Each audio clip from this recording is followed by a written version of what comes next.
Right, so we're going to make a start then. Hello and welcome to the webinar today. We are looking at the topic of auditing compliance regarding UK GDPR and other relevant guidance, and what does the topic of good actually look like.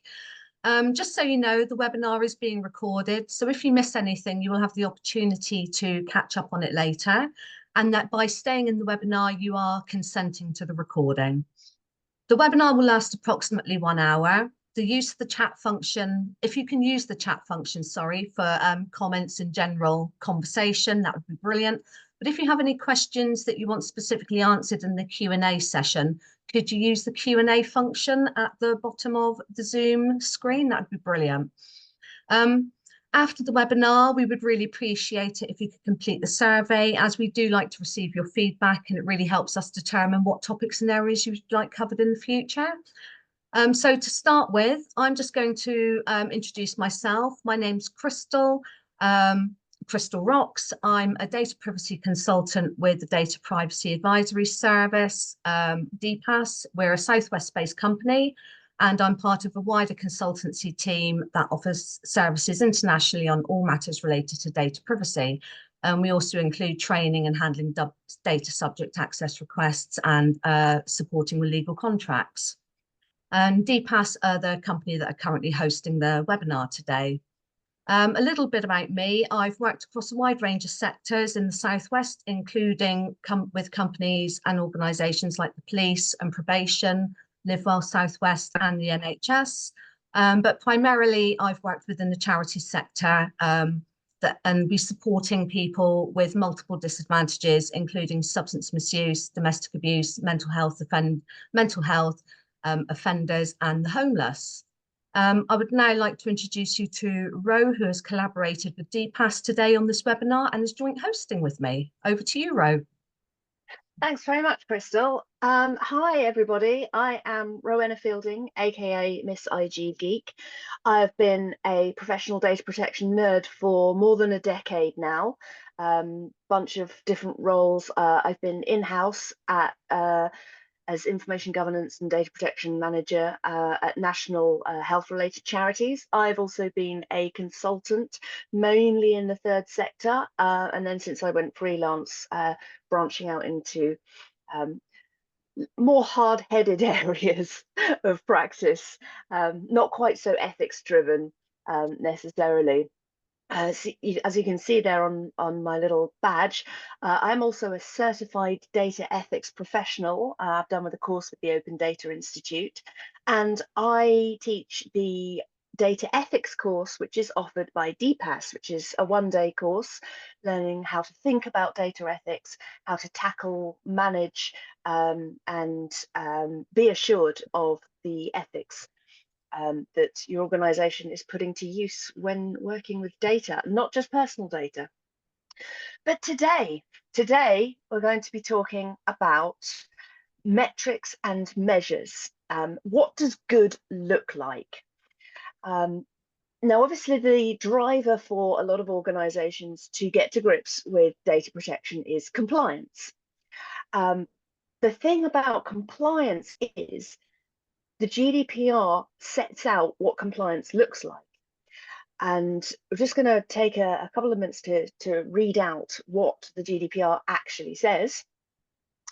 The controller should be obliged to implement appropriate and effective measures and be able to demonstrate the compliance of processing activities with this regulation, including the effectiveness of the measures. That's recital 74. The controller shall implement appropriate technical and organisational measures in an effective manner to meet the requirements of this regulation and protect the rights of data subjects. So I've highlighted in bold the bits that are relevant to the topic here.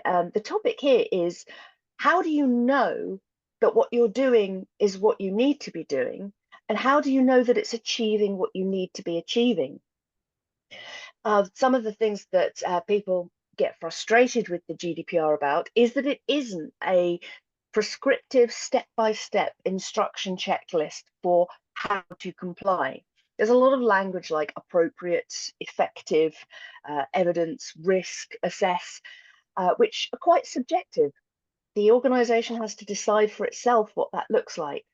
So hopefully in this webinar today, there'll be a few takeaways for you to be able to put to use in figuring out what good looks like for your organization and how to measure it. Okay. So what is appropriate? The answer, as most people who work in data protection know, the general answer to pretty much everything is it depends. What is effective? The answer is it depends. So when it comes to auditing compliance, and remember, of course, compliance isn't just going through the motions of what the GDPR says.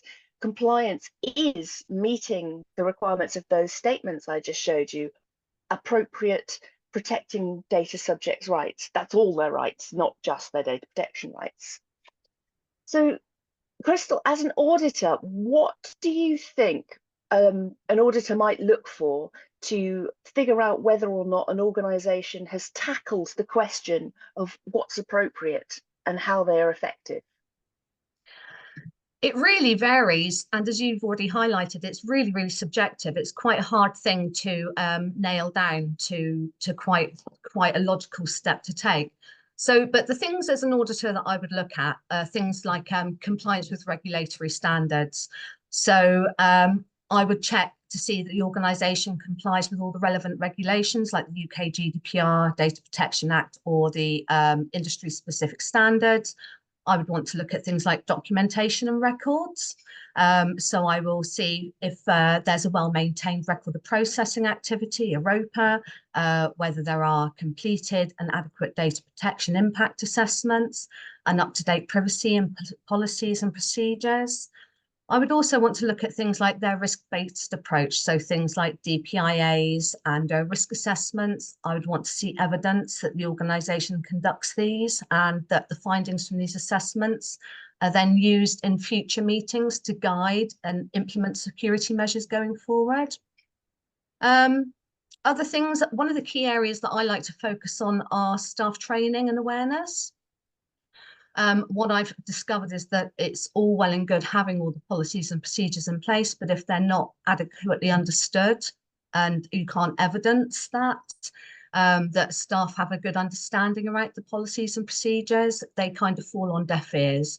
And the culture of privacy as well. So this can be seen if there's a good staff awareness of policies and recognising data protection risks and whether they are transparent in reporting the potential breaches. Cool. Okay. So yeah, there's a lot of material there to work with to figure out what appropriate looks like, what effective looks like. I'm guessing you probably want to see some kind of evidence that the executive leadership of the organization has engaged, has kind of had discussions about their risk appetite, not just the risk to the organization, but risk to rights and freedoms of data subjects, because that's what the GDPR is all about. Yeah.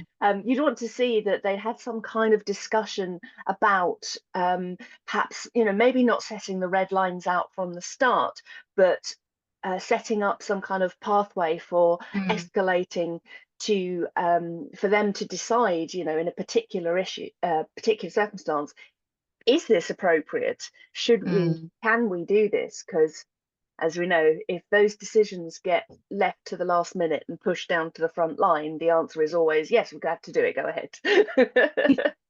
Yeah, definitely. And I mean, having access to meeting minutes and things like that, having access to agendas to make sure that data protection is perhaps a standing agenda item on senior leadership meetings and trustee meetings, if you have a board of trustees, that it's not just falling upon those on the coalface, as it were, to have to implement, that it really is throughout the whole of the organisation. So it's always appropriate to have data protection embedded in the culture. Absolutely, yes. That's a really good takeaway. I think if you can't demonstrate you've embedded data protection in the culture, then you're going to struggle to demonstrate that your technical and organizational measures in general are appropriate. Yes. Cool, brilliant. Thank you very much. So, back to the slides. When it comes to developing metrics and measures, I think something that often gets missed in the scramble to put something down on paper to evidence something so that there's something available to show as evidence. I think sometimes the outcomes that the GDPR intends gets lost. And those outcomes, referring back again to the two passages at the start, really it's all about protecting the rights and freedoms of data subjects while allowing organizations to do useful stuff Mm. with data. So those two things are equally important. Neither one trumps the other. So those are the outcomes we're looking for. Protection of natural persons with regard to the processing of personal data in formal GDPR language. So how to produce those outcomes? Well, there are measures, steps taken, ways and means of getting from A to B. For example, the data protection principles, the data subject rights, controller and processor obligations, various regulatory functions. Those are ways and means, technical and organizational measures of achieving the outcomes of doing useful stuff with data while protecting people. And metrics are indicators for tracking the performance of those measures. Now, that can be quite an interesting one, because when you think of metrics, you think of counting stuff. But counting stuff only gets you so far. You can count the number of privacy notices your organization's published, but that doesn't tell you anything about whether or not the content of them meets Article 13, 14 requirements, or whether it meets Article 12 requirements about being clear and accessible and comprehensive. You can count the number of DPIAs or LIAs or TRAs or PCAs. You can count all the acronyms you like, but that wouldn't tell you anything about how rigorous the content is and whether or not the conclusions that have been come to can be supported, or whether or not the document was produced after the conclusion was drawn just to generate evidence that there is some evidence. So metrics is a tricky one when it comes to data protection, because quite a lot of the time the outcomes that you are needing to achieve are external. For example, you need to make sure that data subjects are informed about their rights. Well, you can give them the information, but the only way to track the effectiveness of you giving that information is to try and get some feedback from the data subjects themselves, which can be pretty challenging, because what person, having bought something from a shop or donated to a charity or procured a service from a business, after having been bombarded with all the customer satisfaction emails and the spam and everything else, then wants to go on and answer questions about whether or not they're aware of their data protection rights. It's tricky, it's a challenge. So, Kristal, what do you think some of the other practical challenges are of trying to figure out whether or not an organization has even set standards for what effective looks like for them, and whether they're meeting those standards? It's another awkward one, because it's subjective judgment, and there's a lack of quantifiable metrics. So while some measures like response times and incident frequencies, those things can be counted, others, such as the quality of a risk assessment or the thoroughness of training, are much harder to quantify. A lot of the time there's a lack of standardized KPIs. Data protection doesn't come with a lot of universally agreed upon metrics for effectiveness. And KPIs can be industry specific. They can also be determined by the organizational size, the risk profile. So it makes it really hard to come up with a consistent benchmark. So from an auditing point of view, sometimes we find ourselves having to think on our feet and outside of the box a little bit more, in order to really glean the best that we can for a company and organization that we're auditing. because if we're auditing, we want to provide them with really good feedback so they can get to where they need to be. And one auditing tool isn't fit for every company that we go and audit. So we have to be able to transfer our skills, and we have to be able to be quite adaptable to change. Some of the other things that are harder to quantify are human behavior. You can have all the policies in the world and you can deliver all the training that you want, but sometimes it's a real challenge that human behavior just has an impact on data protection. And getting lasting behavioral change in staff via training is more of a time-based thing. It takes months and months rather than you delivering one lot of training. Then you have to look at how you monitor that and how you evaluate whether that training's been taken on board. Things like paper versus practice. You've got the real world, you have the paper and the policies in place, but how do you know if, from an auditor's point of view, how do we look beyond the documented policies and procedures and evaluate how well they've been implemented and whether they've been implemented across a company effectively? That can be quite difficult. One of the tools that we can use that proves quite effective are business continuity plans. So when you have simultations put in place to look at real life and real incidents that have happened. So if the computer system went down or if there was a data breach, by doing those tabletop exercises, you can evidence and look at what would happen in a real life situation. Yeah, so there's a lot of challenges, and one of the other things is having access as well to staff and to customers. A lot of the time I find that auditors provided all of the paperwork that we need, but when we ask for a list of stakeholders that we might want to go and interview, companies can sometimes hold back and they will only provide you with the people they want you to talk to.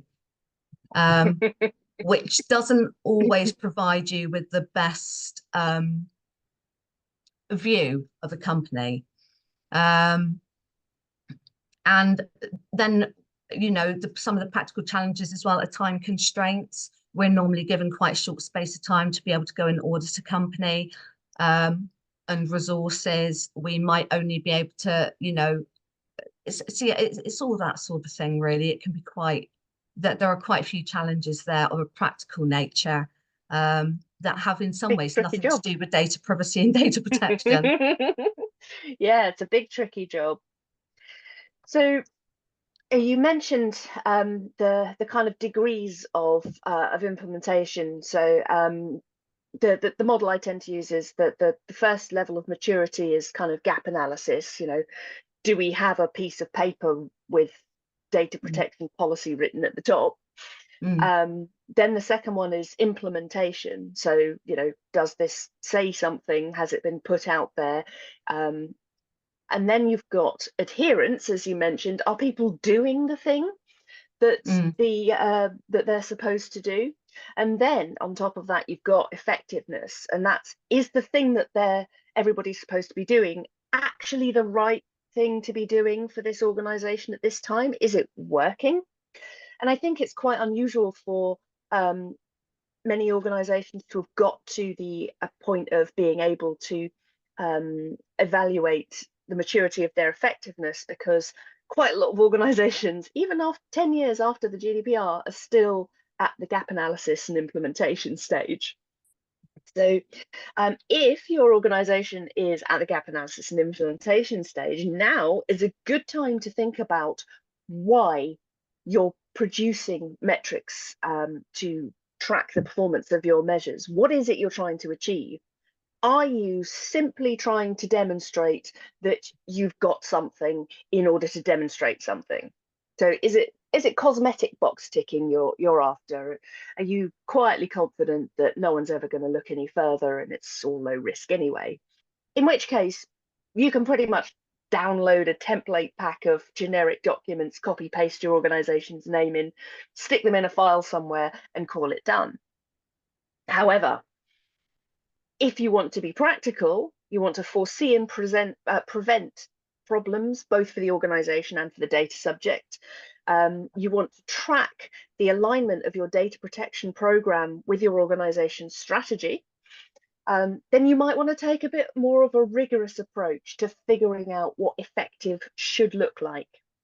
And if you want the gold star, the gold standard, to actually comply with the intent of the GDPR as stated in that recital, in that article, you want to protect people's fundamental rights and operate safely and well, which is a big ask, but it is, it's essentially what the GDPR requires of you. Then you're going to need to go above and beyond the practical and the cosmetic and really dig into what are these measures trying to achieve? What are the real world effects of doing them? And do those real world effects actually align with what it is we're trying to achieve? And if not, why not? Can we do them better? Now, it would be an immense luxury to have data protection strategy and team that is able to operate at that level. And if you have that, then great, excellent, never leave your job. I envy you. But for the rest of the world, I think data protection people, data DPOs, kind of trying to keep up with the day-to-day, let alone developing strategy and designing fancy metrics, there's a bit of a barrier there. It's important to remember that compliance is not a data protection strategy. The purpose of compliance is not to comply. Compliance is what happens when you're doing it right. So if you're thinking of developing data protection strategy, one way to know whether it's going to be effective is to look at the strategy, what the strategy is intended to achieve. And if the goal of the strategy is compliance, it's not going to be effective, because compliance is something that can be engineered without actually meeting the requirements of the GDPR. So you want people to be complying, but you want them to be complying because they're doing stuff safely and well, not going through the motions kind of separately to their day job because compliance. Compliance isn't meaningful without measuring effectiveness. You don't know whether or not you're protecting the rights and freedoms of data subjects and getting useful stuff done with data unless you look and find out. And compliance, therefore, isn't possible without determining what effective looks like. So are you meeting the outcomes that your organization set for yourselves? Now, in theory, auditing compliance should include assessments of whether or not the technical and organizational measures are actually doing the things they're supposed to do, whether they're producing outcomes. But how often does this really happen in practice? And we've covered some of the barriers to auditing effectiveness from a previous slide, but what do you think Kristal, are some positive changes that an organization might make, perhaps following an audit or perhaps in the lead up to an audit, to consider the effectiveness of their measures? Okay. I think for me, it's about testing things. So, for example, like the business continuity plan, if you've got and testing your policies and your procedures using a tabletop exercise. So putting in a subject access request, even if it's just a test one, and follow the process through from start to finish to ensure that each of the stages are complied with and followed, and that that's documented correctly. There was something else I was thinking of. One of the things that we've tried to do, and I see it more within the charity and voluntary sector than I do within private businesses, is that, and I think it's to do with the way we work with our clients / customers, is that if we're doing a privacy notice, or we were bringing in any kind of new policy that could impact on our customers or our clients, we would actually we'd have a team or a board of people that we would ask to review some of those with us to make sure that the policy notice and the privacy notice was legible and that it was understandable, that sort of thing. Um, so it's about testing, to be honest, to make sure that some of those things are adequate and that they're in place and that they're understandable. Brilliant. Thank you very much. Beware of Goodhart's law. Now, Goodhart's law is a theory from a professor of economics, but it's not just economic indicators that Goodhart's law applies to. It applies to pretty much everything. When a measure becomes a target, it ceases to be a useful measure. So once you start instituting targets and quotas and KPIs, to be honest, those targets and measures can become themselves perverse incentives. They can cause people to focus on achieving the target, but lose sight of the purpose that the target is supposed to serve. And I've got some real world examples of that from outside of data protection. A while back, the government of the time decreed that nobody should be waiting in A&E for more than 4 hours. So that was the hard line. 4 hours as a performance measure, and if you went over that, then the hospital would be in trouble. So what happened was that if you waited in A&E for 4 hours and 2 minutes but walked away cured, that was a failure. If, however, you waited in A&E for 3 hours and 10 minutes and then dropped dead, that was a success. I'll give you another example. I used to, way back at the very start of my career as a geek, I used to work on IT help desk and support, and we had metrics for answering calls. So the number of calls you handled in a day was a performance indicator, and the number of calls you resolved was a quality indicator. So what would happen is that if anyone couldn't resolve a call, couldn't fix the issue, they would mark the call resolved and just force the customer to call back and open a new call. Because if we would let an issue stay open over several days, then we'd be sanctioned for it. So despite the call closure rates being supposedly a measure of quality, what happens was that the customer was getting a worse experience because people were working to meet the target, not the point of the target. So that's something to bear in mind when you're looking at metrics and measures and perhaps developing KPIs and looking at what to count and how to count it. Bear in mind that human nature will always be true to itself. So when you make a measure a target, it isn't an effective measure for what you're trying to achieve, unless what you're trying to achieve is to generate some targets to put down on a piece of paper to show that you've done something. But this webinar is about effectiveness. So I'm going to assume that everybody here wants to look at ways to make their data protection program achieve the things that data protection is intended to do. So data protection metrics, what are they for? Why do they exist? Well, they exist to assess whether or not the outcomes of the GDPR are being achieved, how mature an organization's data protection program is, and going along with that, the degree of risk the organization's carrying. And that's, again, not just risk to the organization itself, but risk to the rights and freedoms of data subjects.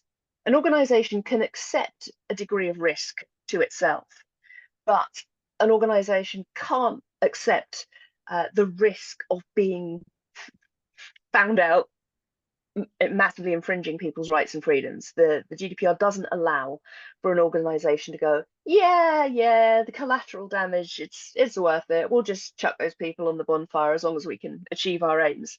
It's kind of not what it says. So when talking about risk, is the risk management program effective? One way perhaps to evaluate that or evaluate whether it's appropriate is look back, as Kristal said, at meetings and minutes and documents and outputs, and see, is risk only being discussed in terms of corporate business risk, Or is there a good balance of discussion of corporate risk with discussion of essentially human rights risk? And if there isn't as least as much discussion of human rights risk as of corporate risk, then that's a good indicator that risk management measures are not appropriate and therefore not effective. So does the paperwork of an organization reflect its mission, values, and strategy? Does the organization have mission, values, and strategy? Most do these days. You can download a template pack for $29.99. You get it generated for you by ChatGPT. I won't start ranting about that, I promise. So yeah, has the organization developed their data protection program to reflect the purpose of the organization existing in the first place? This is really key in perhaps the third sector, where being mission driven and having ethics and values is a really big thing. Does the reality match the paperwork? I mean, there's always going to be a bit of a lag between paperwork and reality, but how big a lag is there? Does the paperwork bear literally no resemblance to practice on the ground? Or is it quite closely aligned? Do people actually go to the paperwork to figure out what it is they're supposed to be doing and how? What outcomes are being produced? And are they the desired outcomes? These are questions to bear in mind if you're thinking of developing your own data protection metrics. And I would say, personally, this is not an official DPAS opinion, this is my personal opinion.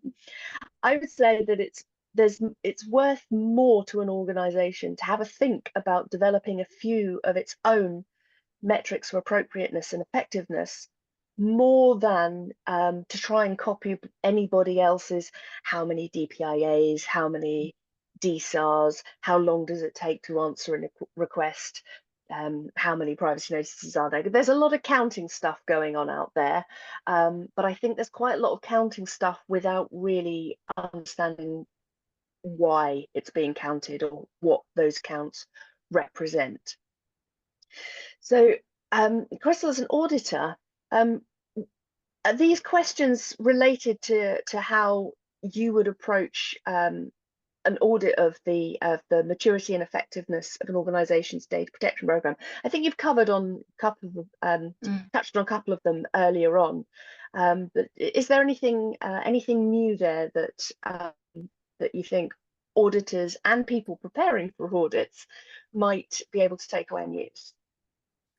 I think it is around, it is difficult to assess whether something has been implemented and whether it's effective and it's having the desired outcomes sometimes. I think for me, I would probably look at whether data protection practices are applied uniformly across the organisation. Sometimes these can be inconsistent and there can be a bit of a discourse amongst different. How might you measure that? To be honest, it tends to be through interviews and conversations. So we do use, I use sort of tools like mainly interviews, reviewing documentation, other audits that I've undertaken, not part perhaps of DPAS before, if there was a data subject access request, rather than just perhaps looking at that there is a data subject access log and looking at a policy and procedure, I would go into that organisation and take one example of one and track it all the way through to make sure that it had complied with every element of the of what the policy has said is going to happen, that they have followed procedure and that the staff have actually known what was going to happen with that. And by interviewing the staff, I've always found that quite useful, but that can be very time resourceful. So it's not something, unfortunately, in this day and age we can do all the time. What about complaints? Do you think it's worth looking at, sort of customer service or whatever complaints to identify whether or not there are data protection themes emerging that may not be being picked up by the program itself? Yeah, I think that people's general understanding around data protection can be quite different depending on what area within the company they come from. And what one person may view as a data subject access request or a data protection issue may be put under a complaint when it's actually not. So it's finding ways. So things like assessing the training and awareness, I think, as an auditor is really important, because if reality doesn't match the paperwork, it may point to a need to improve training or better communications of policies for employees. Oh, you've touched on one of my favorite topics there, the gap Yeah, between training and competency. absolutely, There because is a it big gap at the moment, isn't there? there is, and to ensure that staff are aware and understand data protection requirements, it's an essential part of a mature and compliant program, is the way I understand it. Mm. Um, and and as I've already highlighted, human error and human behaviour is one of the biggest issues with data It's a people protection and thing. data breaches. And we're all human, and I think it's really important to foster a culture of transparency and kind of no blame within a company. Ah, the just culture. Yeah. Yeah, because if people are scared, if people think they've made a mistake, they're not going to come forward and with a data breach. Whereas I've always found it much better to just look, it happens, we're human. Um, and that's one way actually of testing the training to see whether it's working is you can look then following the train, you can look at perhaps the previous 12 months as to how many data breaches were reported. You can look at how many reported following the training. And sometimes I find that it actually goes up because people understand what a Yeah. data breach is. They're more confident about reporting a data breach. And that, so sometimes those metrics and those measures going up isn't a bad thing. It's a way of improving practice and improving your data compliance across a company. Yeah, I would completely agree. I think you never want to have zero incident reports, because zero incident reports means that either people aren't recognizing incidents or they're not reporting them, and both of those are bad for business. They're big alarm bells for me when we put in for and ask for people's data, data breach reports and their logs, and they say, "Oh, we haven't had any." For me, I'm like, that's really unlikely. It either shows that the way your policies and procedures aren't working, your staff training isn't where it needs to be, and people don't understand actually what a data breach is. Mm. Yep, I would agree. Um, I think that the whole human behavior thing is really key. I think we've got business world has a tendency to consider paperwork a magic spell for altering reality, and not really consider the human factors of, you can write something down, but if it's not the path of least resistance, then Mm. people aren't going to take it without some kind of incentive. I mean, you can disincentivize taking the easy route, but decades of research into educational psychology and neuroscience have proven quite conclusively that positive reinforcement is the effective approach, not punishment based. Um, so when developing metrics, I think there can be a tendency sometimes for them to be developed with an eye to what can we find people doing wrong and punish them for. And that's something to avoid if at all possible, because looking for people to punish is not really what data Mm. protection is all about. So when developing metrics, first point I would say of call is to identify what is it the GDPR is chasing after in even talking about this area at all. So what's the intended outcome? What is it you're trying to achieve? And then the measures, what things are you doing in order to try and achieve that outcome? And then having identified the measures, thinking about how they should work, how they actually are likely to work in when they meet human beings and human nature, and where meaningful indicators of an outcome can be found, and whether or not, if there isn't a way to get meaningful indicators, or isn't a way to the practical way to get those meaningful indicators, whether perhaps less meaningful indicators could be gathered but treated with not quite as much confidence. So, for example, actually, no, I'll say that because I have got some example slides coming up. And then the process of ongoing evaluation, I think, as you've mentioned, Kristal, it's not a fire and forget, do it once and then walk off and never think about it again. Data protection has to be constantly examined and evaluated and improved and adapted, because the world keeps changing every day. Organizations have to change. Data protection measures and metrics have to keep up to date with what the organization's doing to fit into the world.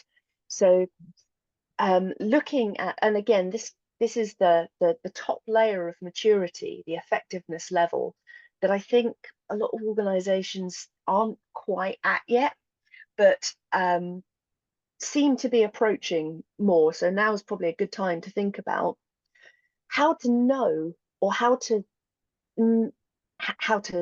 have an indication of whether the technical and organizational measures are actually producing the desired outcomes, and if not, why not? So I've got an example here. Transparency. It's the outcome set out in the GDPR in Articles 12 to 14. Yes, I'm really sad. The GDPR wants us to achieve a state where the data subject is informed of why, how, by whom, when, where, with what, etc. their personal data is processed. So why it's being processed, the lawful basis, what rights they have and how to exercise them. So the measure that GDPR has given us for that is a privacy notice that meets the requirements set out in Articles 12 to 14. So it's pretty much, already, there is a step-by-step checklist there. However, effectiveness metrics, how to tell whether or not the things that you're putting in your privacy notice actually meet those requirements, are doing their thing, is a whole other another question. So I don't know about you, Chris, but I see a lot of privacy notices that are a series of lists. So list of the data we process, list of the lawful bases we use, list of the processing activities, list of your rights. And to my mind, that doesn't really give a data subject the ability to follow the breadcrumbs of their own data and figure out, okay, well, what of my data is on this list? So you've got a list of purposes and you've got a list of lawful bases. Well, which go with which? So I think an effective privacy notice would be one that clearly links and tells a story of the data, so that the individual reading it can not just go, oh, well, here's a list of things that might possibly apply to me. This is what's happening to my data. So you might audit that by comparing the privacy notice with the ROPA and day-to-day operations.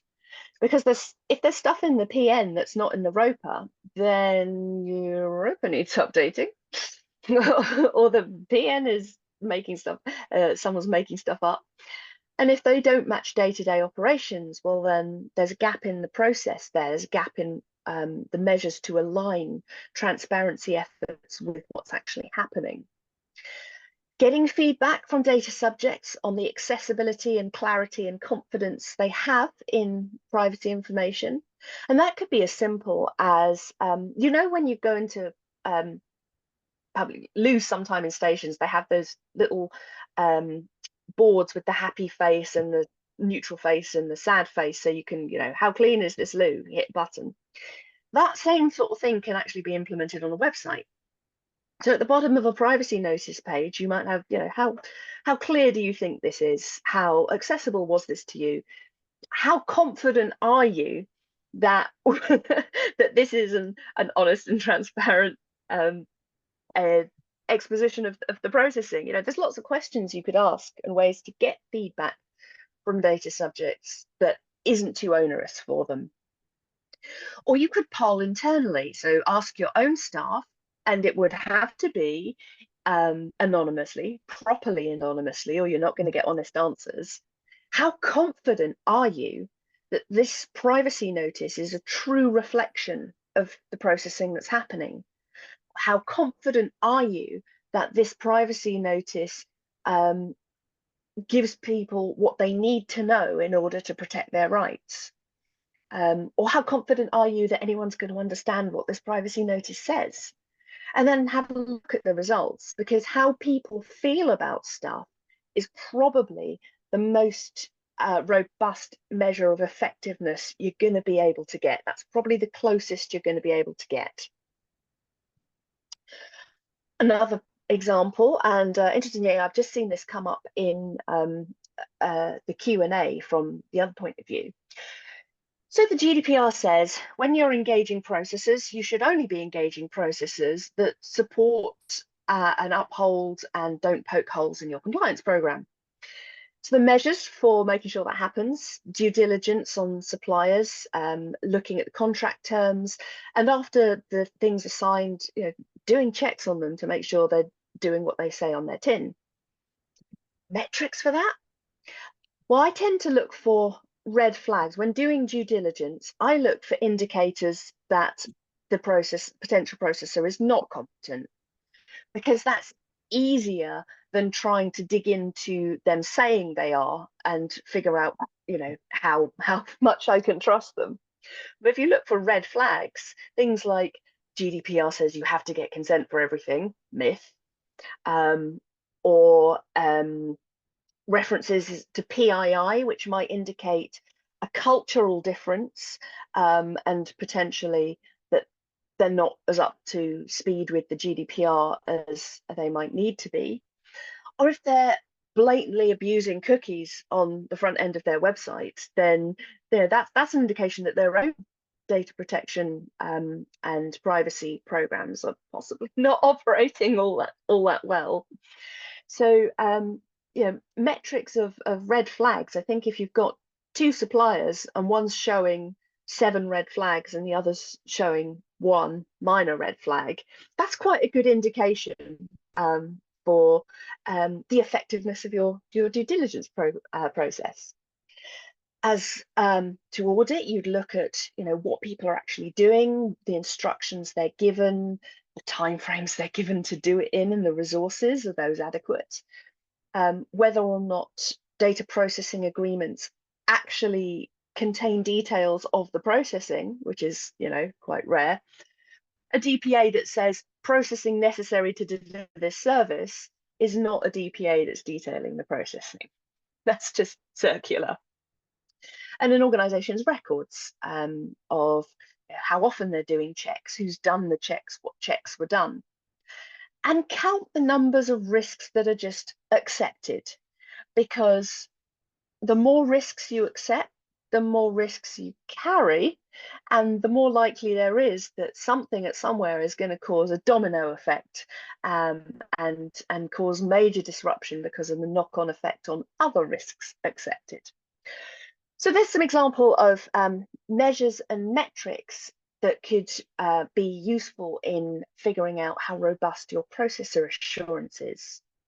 So for each principle, each right and each obligation, if you have the time and inclination, if only we all did, identify the measures associated, the steps, technical and organisational steps being that the organisation needs to take.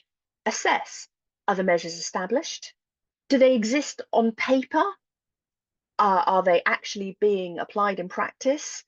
And if they are being applied in practice, is anyone keeping an eye on whether or not they're worth doing and producing the desired effect? And what you can report on is uncertainty. So we don't know whether the measures are established because no one's been tasked with doing it. We don't know whether or not they all exist on paper because there's no central record keeping. We don't know whether or not people are adhering to these measures because we've never really thought about figuring out whether they are. Or we've told them that if they don't, they'll be disciplined. That should be enough, right? Spoiler, it's not.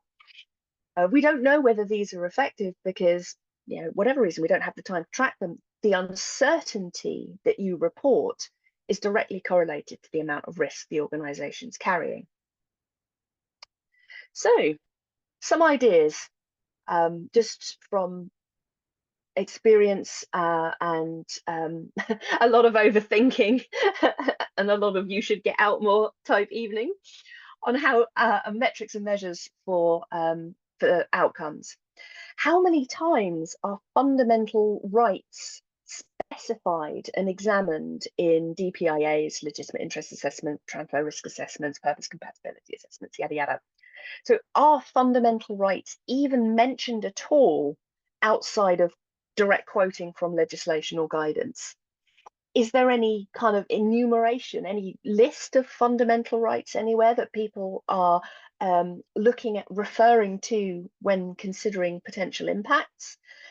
Because if not, then you can't really have confidence that any of the data protection measures you're taking are protecting people's rights and freedoms. I've included a link here to a very, very snarky and sarcastic, but hopefully still useful, data protection policy health check I wrote a while back. This is free to access. And while it is quite tongue-in-cheek, I think it, you know, if you have an organization that has a sense of humor, it could actually work. So I think the slides will be made available after the webinar, but if not, I will also put a link in the chat in the Q&A. And data subject rights, maybe the mystery shopper approach could work. Maybe you could recruit a fellow data protection professional to sign up to something, or to you know, give them some money to buy something from the organization, and have them test whether or not their rights and freedoms are being respected, which is actually going to be quite a rigorous example, because most of us here in the data protection profession are from the awkward squad. We very much like digging into stuff like that and finding holes and gleefully reporting, oh, it's not right. So those are some ideas about developing metrics to assess your measures. So this is the time we open up to the floor and take questions, contributions on what does good look like. I think, Kristal, you've been monitoring the chat and the Q&A. What do we have coming out from that?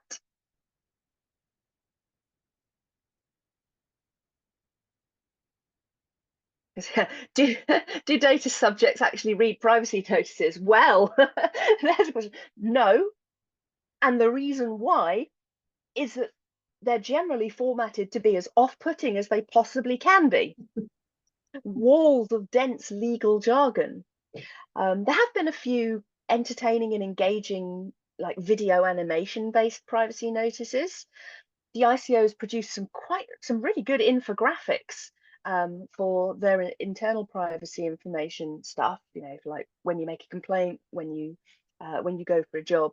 But yeah, by and large, data subjects are discouraged from reading privacy information in case they see something in there they don't like, which puts them off from engaging with the organization. Go figure. Yeah, one of the questions that's come through is when auditing, what issues do you come across regarding retention? And for me, there's two, but there's kind of a third as well. The first one is companies perhaps don't have a retention schedule. There isn't one listed, or it's not called retention schedule, and it tends to be a document that's tied up with another document. So it doesn't always come forward to us because people don't automatically go there for the retention schedule. The other one is that there is a retention schedule and they openly admit they don't follow it for lots of different reasons. But one of the reasons, which is the third point, is that there is a retention schedule. They don't follow it because they want to retain that information for future reporting, which is, from a business point of view, very hard sometimes to, as an auditor, we can highlight that and say, well, you know, you can't keep information indefinitely, and you do have a retention schedule that's perhaps not being followed. But a lot of companies want to retain old information to help inform them for future business practices and future business endeavors. And it's also a time thing. One of the retention issues that we've come across is some companies have moved to fully electronic documentation, but they have boxes and boxes of paper records that are in a container somewhere on site or in a locked cabinet in a room that they haven't had the opportunity yet to go through and deal with because they haven't got the human resources in order to go and do that, or it's not perhaps been managed in a way, it's not been documented in a way that makes it easy to go through and see what can be kept and what should be gotten rid of. So that's the main retention issues that we come across auditing. Awesome. It's very, very handy to know that sort of thing in advance. There's a question in the chat about metrics for data processors. And I think this is, so it says we would not share business confidential information such as risk metrics with a client, a controller. And that's an organization's prerogative. It may be that a client controller only wants to deal with the processor that will be transparent about their metrics, in which case, perhaps this is not the relationship for the organizations involved. But processor metrics are going to be different to controller metrics.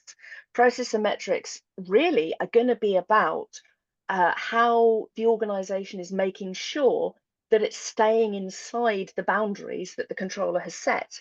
So it is going to be very people focused. It's going to be very sort of policy and practice. There aren't going to be that many things to count.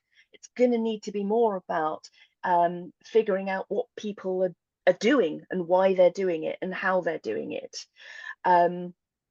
The amount that you would choose to share with clients, I mean, that's going to be a topic for negotiation between your organization and the client. That's one of those it depends answers, because it does, it's up for negotiation. I think as a controller looking for a suitable processor, if a processor said, we're absolutely not going to share any metrics with you, that's entirely confidential, that would make me think. Whereas if a processor said, well, we've got some metrics, they are confidential, let's have a chat about what you want to know and what we can supply to you, that would probably be a more comforting indicator. So yeah, the answer, the possibly not hugely helpful answer to that is it depends, but the helpful part is you can decide what works for you, and as long as you've got some justification for that, then your decision-making process is going to make you look good. Okay, we've got another question here. How do you deal with an organization when an organization says we don't have the resource to follow our retention schedule? That, as you've already highlighted, this is down to an organizational decision again, really. As an auditor and as a DPO service, we can advise you on what best practices, what remedial actions should be put in place, and we can support you with doing that. But we're not in a position and we can't tell you what has to happen. There is a GDPR requirement to have a retention schedule in place, and it does need to be followed. And I think that you have to look at what the penalties are and what can happen if something happens and it's not followed. So yeah, that's really down to their own organisation. Ro, have you got anything you want to add to that? Yeah, I would say that if an organisation says, well, we just don't have the resources to comply with the law, that would indicate that governance, the organisation's data protection governance, so this is an executive level issue, is not effective. Because in terms of the GDPR, it might be effective from a business sense, but from a compliance with the GDPR sense, if the organization has taken a decision not to comply, then the governance of the organization as a measure for delivering the outcomes of the GDPR, it's not effective. So that, I think, would be something I would report as saying, well, okay, you've decided not to comply with the law. That means you're going to carry quite a lot of risk. it raises the question of whether or not data subjects should be trusting you at all with their personal data if you kind of baldly stated that you're not going to follow the rules. To put that in slightly more acceptable, palatable language, you would talk about risk. You would talk about the unpredictable nature of risk to rights and freedoms of data subjects and the complete impossibility of being able to quantify whether or not that's going to cause a problem for business. And so, and at the end of the day, as a data protector professional, you get somebody from business leadership to sign off from it. Make sure you've got your own backside thoroughly covered in paper. And if you, when it all gets too much, you look for a new job. Been there. Okay, so we've come up to the hour now. I just want to say that, thank you everyone for joining us today. It was really great to have all of you participating. As I've said, we do offer training and we do offer webinars and things as well. So if you can complete the survey at the end, it really does help us look at what areas or issues and sort of services you would quite like us to support you with. So thank you, Ro, for taking part. It was really lovely to work with you today. You too. Thank you And very much for having me. yes, and and just to let you know that DPAS is a local company, data privacy advisory service, and we do offer training. We offer accredited training as well on all things to do with data protection, whether it's cybersecurity, AI, which is obviously a new emerging trend. And I think we're one of the few companies delivering AI courses at the moment. We also offer support around auditing and outsourced DPO services. So please do get in touch with us if it's something you'd like to talk about further. So once again, thank you everyone for taking part and for your input. We really appreciate it. And it's been lovely to be here today. Thank you. Thank you very much. Just FYI, I've just dropped the link to the Data Protection Policy Health Check in the chat. It's been absolutely splendid. Thank you very much, Kristal. Thank you for everybody who joins. And see you again, hopefully at the DPAS conference. Take care. Bye-bye.